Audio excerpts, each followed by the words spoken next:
Don't tell me hindi nyo ginagawa ito. Minsan ay hindi naman nyo ginagawa ito. Or, I mean, huwag nyo sabihin sa akin na hindi nyo ginagawa ito kahit minsan. Ang tao, pag umaandar ang katamaran talaga, masatisfy na nito umaga. Nakaprosin lahat ng dapat lutuin. May nakita akong kalahating galunggong, kung bakit naman talaga ang kalahating galunggong hindi pa inubos, nagtira pa. Ayan.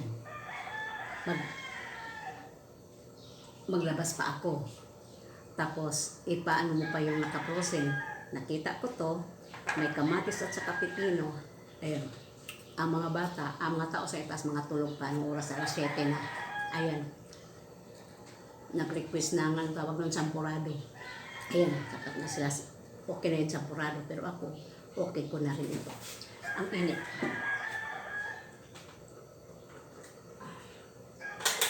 Ayan. Retrekpan muna tayo kasi ang init-init. Ayan, kakain na tayo. With matching kamatis, pipino, kalahating galunggong, bunga ng katamaran. Kasi ako lang din naman ang kakain pag magluto ulit ng panibagong isda. So, maganda yung ubusin muna to. Bahala na yung mga tao mamayang tanghali kasi may champurado. Kain tayo.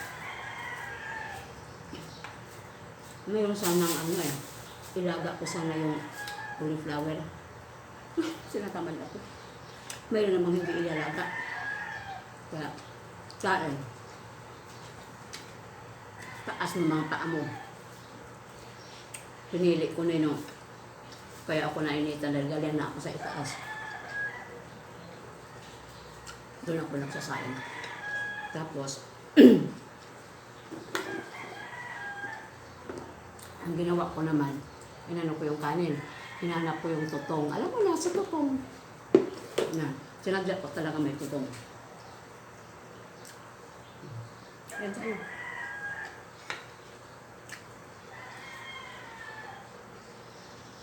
Malapit na rin maluto yung aking champurado.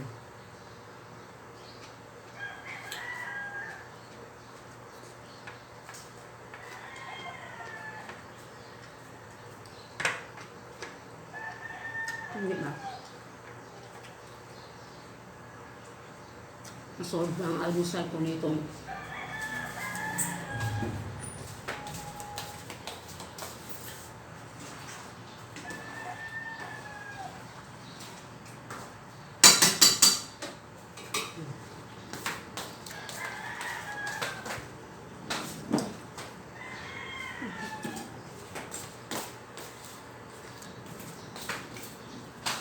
nanaan ko kasi baka mamaya maapaw. Ang niluto kapag umaapaw, tapos makakapunan ng tubig yung pinakaano na apoy, labasan, yun ang nakakasira. Hindi na masyadong crunchy ang kamatis. Hinog na kasi. Pero okay pa.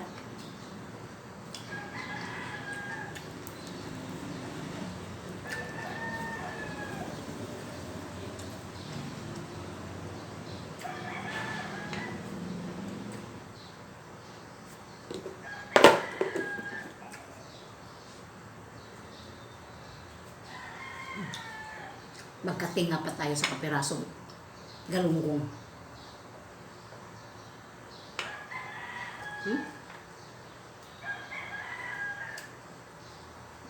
Ano naman kayo lutuin? Araw-araw na lang nag-iisip, ano kayang lutuin mamaya? Ano kayang lutuin mamaya? Pero kung lahat sana nakain ko anong niluto, ang problema. Kagabi, nagmanok. Manok isda lang kasi ang nasa rep.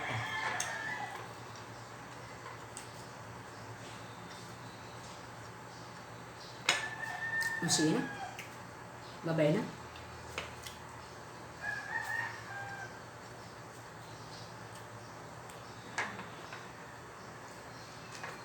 Maganda kapag crunchy ang kamatis.